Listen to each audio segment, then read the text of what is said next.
Hi everyone, and welcome to the latest unsafe production and my first video of 2013. Will you tell the audience about today's presentation? Thanks unsafe, and welcome viewers. Today's audio film strip is a Ford production from 1959 comparing the Falcon to the Corvair and is titled No Contest. It is your typical propaganda and all of the manufacturers were doing the same thing back then. It is kind of funny that both Ford and Chrysler, with their Valiant, each questioned how you could carry a Christmas tree home in a Corvair. We did have a little trouble with the audio portion of the show. In the first minute is kind of funky, but it smooths out after about a minute and keeps getting better. Remember that the record is over 50 years old.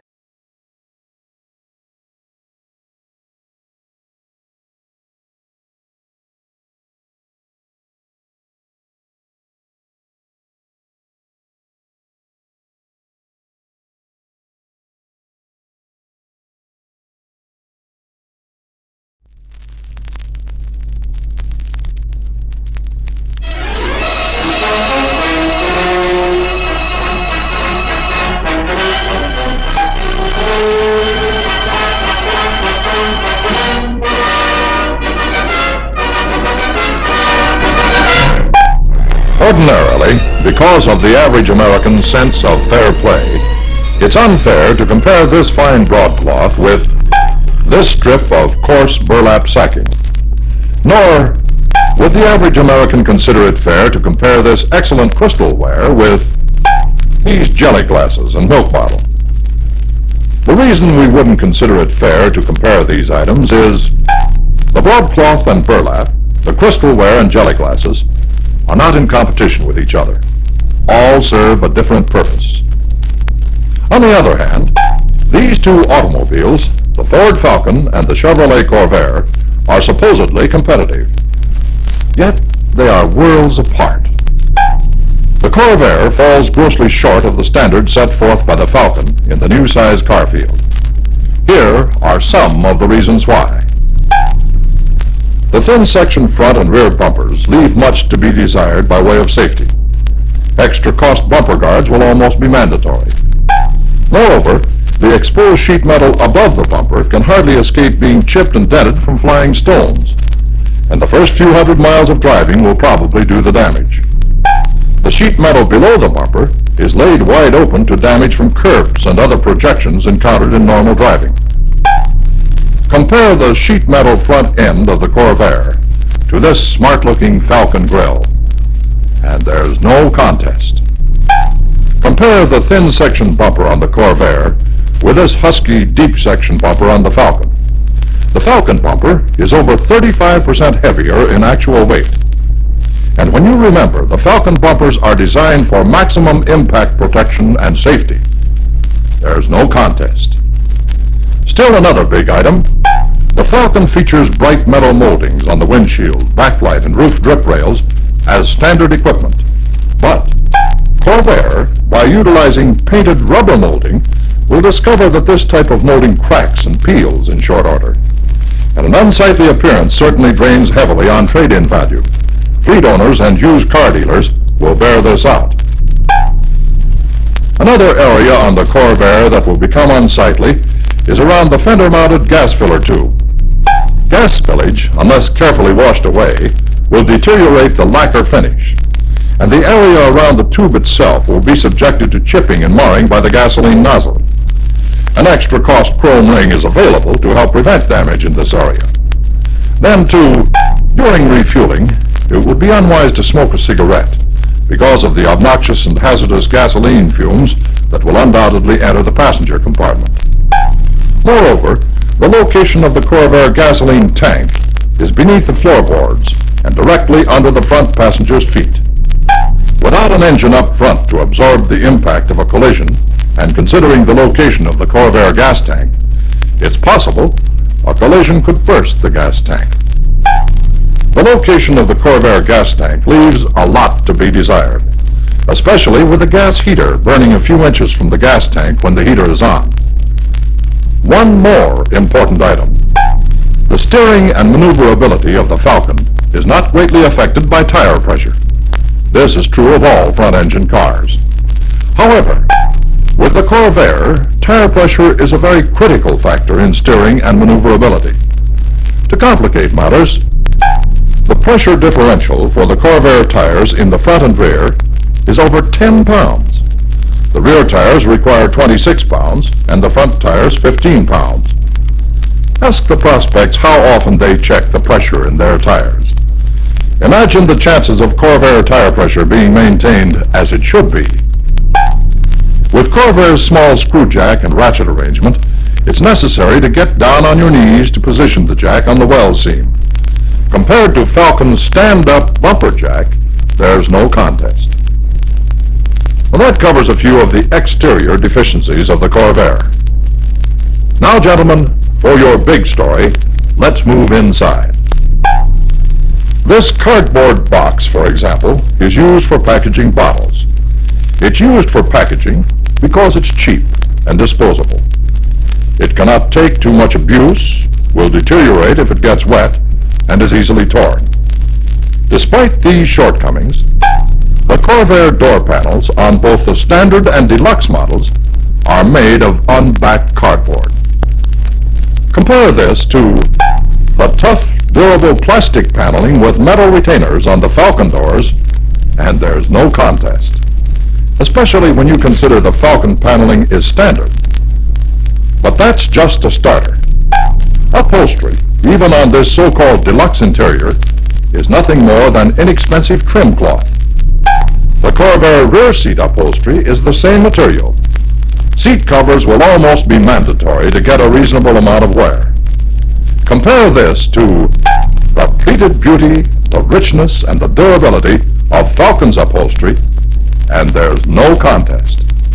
In fact, the Corvair Deluxe interior does not even measure up to Falcon's standard interior. Just a brief inspection shows many shortcuts. The Corvair flooring, for example, is simply laid over the jute insulator and glued to the metal pan. Compare this to the smooth Falcon flooring with its edges neatly secured by the scuff plates, and there's no contest. Speaking of scuff plates, the Corvair utilizes inexpensive small gray painted plates, which are subject to chipping. When you take a close look at the Falcon scuff plates, you see bright rust-free etched aluminum, and they are standard on every model. But the Falcon's superiority in these areas is so obvious, there's little reason to describe them all. You'll see for yourself. Let's concentrate on the items that are not obvious.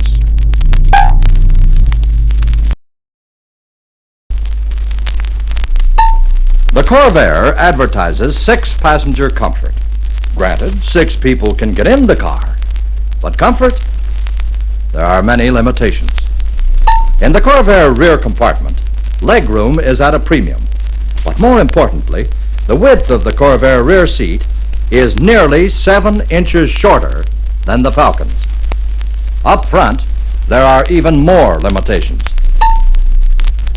One big factor, and it's a design compromise, is the front wheel housing, which juts into the front compartment on both sides, severely restricting legroom. The narrow rear seat and the wheel housings indicate that at best the Corvair is a marginal 6-passenger automobile. That margin cancels itself out completely when considering what Corvair is calling its revolutionary floor-mounted gear shift. 20 years ago, American auto designers found a way to get the shift off the floor for greater passenger comfort. Yet, in this modern age, Chevy eliminates that comfort by putting an outdated gear shift back on the floor. And they call it revolutionary. Actually, the floor-mounted gear shift is a design compromise brought about by the rear engine. Linkage problems forced them to put the standard gear shift lever on the floor. Naturally, with a standard shift, a clutch pedal is necessary. Here again, the Corvair had a problem. Where to put the clutch pedal? The wheel housing prevented normal clutch positioning, so it was just moved a few inches to the right. By placing the clutch pedal almost directly under the steering column, positive clutch operation is very difficult. Difficult when you consider the nominal clearance between the steering wheel and the driver's leg. This clearance between the steering wheel and the driver's leg is a problem recognized fully by Corvair designers. Here's how it came about. To get the low silhouette, the roof was lowered. To get adequate headroom after the roof was lowered, the seats had to be lowered. This put the driver and passengers almost on the floor. At this point, they were working to pretty close tolerances. So close, in fact, that the driver couldn't squeeze in behind a normal-sized steering wheel. So, the Corvair steering wheel was reduced to 16 inches, merely to give the driver some room. Of course, it's a known fact that the smaller the wheel, the more difficult the steering. But something had to give to permit even marginal clearance between the wheel and the driver's leg. In this case, the steering wheel was reduced. No such compromises were necessary in the Falcon. It is truly a 6-passenger car. No bulky wheel housings to restrict legroom. No outdated floor-mounted gear shift to eliminate the comfort of the center passenger. Ample legroom for rear passenger comfort. And more importantly, the Falcon's rear seat is nearly 7 inches wider than the Corvair. Yes, the Falcon is designed for people. 6 big American people. But there are many more Falcon advantages. Getting in and out of the Falcon is easy and dignified. No dogleg, plus chair-high seats and shallow footwells are the important reasons why. These important features don't exist on the Corvair in the front or the rear. Imagine if this woman were not wearing slacks. That's what we mean by dignified entry and exit. The low seat height, minimum of clearance, and the deep footwells all combine to create a real problem. Actually, the footwell depth on the Corvair is over a half a foot compared to 4 inches on the Falcon, a real stumbling block. But there are other Falcon advantages over Corvair design. The Falcon features front door armrests as standard equipment on all models. The Corvair provides front door armrests as optional equipment.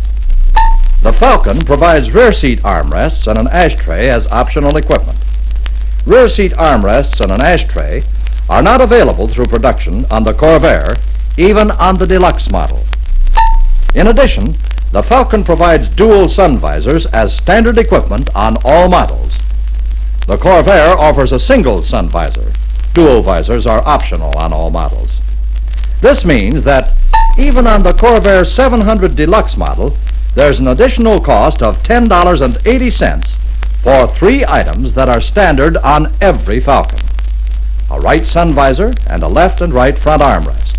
A cigarette lighter is tossed in with this $10.80 package on the Corvair. Now, let's consider a simple convenience item. Think of the number of times you've taken off your coat and hung it up in the back of your car. Well, you can still do it in the Falcon because it features 2 coat hooks as standard equipment on all models. The coat of a Corvair owner ends up on the floor because coat hooks are not available on the Corvair. The Falcon features convenient and safe push-button door locks on all models. The Corvair provides door locks on the door opening handles. Unlocking the Corvair rear doors calls for the inconvenience of reaching back and releasing each lock with the door handle. Here's another thing. The only insulation between the inexpensive cloth headliner and the roof is thin asphalt-impregnated paper. Compare this to the fiberglass insulation on the Falcon, and there is no contest. There's also no contest when you compare the full-sized instrument panel on the Falcon with the half-sized panel on the Corvair. This panel is not an integral unit. Accessory items must be hung below the panel itself. Just look at the heater control knobs, for example. They just hang there. Add a radio, and it will just hang there. That's what we mean by unfinished appearance. Shortcuts in design. A side-by-side comparison of the Falcon and the Corvair dash panels is all it takes to emphasize what we mean by Corvair's unfinished appearance. Another big advantage is the Falcon's fast-acting eye-level defrost. With a stream of warm air directed at the upper part of the windshield first. Compared to Corvair's defrost that starts at the bottom of the windshield and works up to eye level, there's no contest. The Falcon's time-tested 4-automatic transmission features a park position. The shift lever makes it easy to operate. The Corvair's outdated dash-mounted lever has no park position. To get positive brake action for parking, the canted parking brake handle must be pumped until positive braking is obtained. These are just a few of the shortcuts or design compromises. But the biggest of all are those brought about by the rear-engine drive. The styling of the car itself is severely affected by the rear-engine drive. The box-like rear view with the unsightly louvers is one visible example, but there are hidden examples. For instance, despite the swatch of insulation between the engine and the rear seat, passengers sitting in the rear seat will be subjected to engine heat and noise. This fact was revealed by one of Corvair's own consultants. And how about the engine itself? Corvair states the air-cooled engine eliminated a radiator, a water pump, a water jacket, liquid coolant, and therefore eliminates costly antifreeze. If the elimination of antifreeze is the only justification Corvair can think of for this radical engine design, it would have been better not to say anything at all. Because in eliminating antifreeze in their air-cooled design, a more expensive item was added: the fuel consumption of the gasoline heater, which reduces the gasoline economy of the car. Compared to the Falcon's free heat, there's no comparison. And there are other disadvantages. The Corvair engine has 2 carburetors. Now these 2 carburetors must be in perfect synchronization for efficient engine operation. Another thing, if the engine overheats, there's only one thing to do. The engine must be stopped, and this is critical. The engine must be stopped, and the owner must wait until nature cools the engine in its own good time. There's no other way to do it. Another important point. Except for minor repairs, the Corvair must be hoisted to service or repair the engine from underneath. An example, to adjust the tappets. And with the engine in the rear, there was only one place to put the trunk, up front. But the broken contours, the projections, the spare tire, and the gasoline heater impose severe restrictions on usable trunk space. Here's what I mean. Total trunk space is reputed to be 11 3/10 cubic feet. Now, if you're going to carry water in the trunk, the figure is probably valid, because water will fill all the nooks and crannies. But ordinary luggage isn't built to fit around corners, and with 2 ordinary suitcases in the trunk, the lid can't be closed. To emphasize the location of the Corvair trunk, just ask your prospect where he might carry his Christmas tree in a Corvair. Sir, could I sell you maybe a periscope? Add to this the fact that the Corvair trunk interior is nothing more than painted sheet metal with sharp projections, and you can imagine how the luggage will be scuffed or marred. Further recognition of the premium on stowage space is evidenced by the fact that Corvair has an impractical dust catcher scooped out behind the rear seat for additional stowage. Space here is limited, and if the area is loaded too high, visibility to the rear will be obstructed. If the Corvair buyer wants more storage space, he can buy an optional folding seat for $32. But with the seat folded down, the car is a 3-passenger automobile. Compare Corvair's chopped-up trunk with the Falcon's big car trunk roominess, and there's no contest. Especially when you consider this big 23 cubic foot trunk is lined with durable, easy-to-clean plastic material.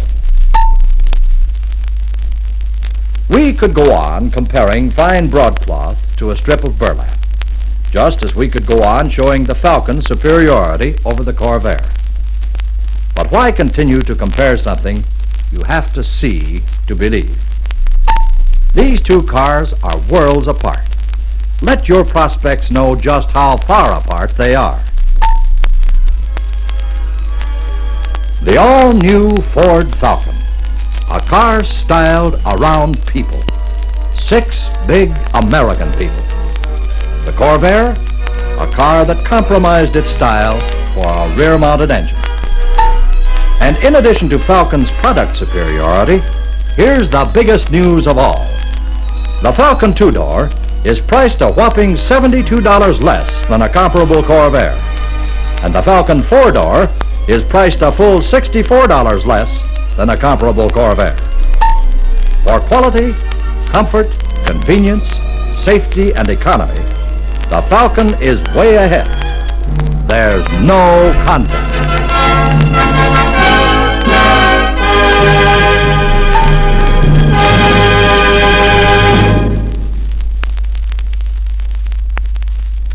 That was fun. I hope all of you Falcon and Corvair fans enjoyed the show. It was Unsafe's first presentation from our new studio. Stay tuned for more great Corvair videos, or even better, just subscribe to Unsafe's YouTube channel and we will contact you when the next production is online. Thanks for watching.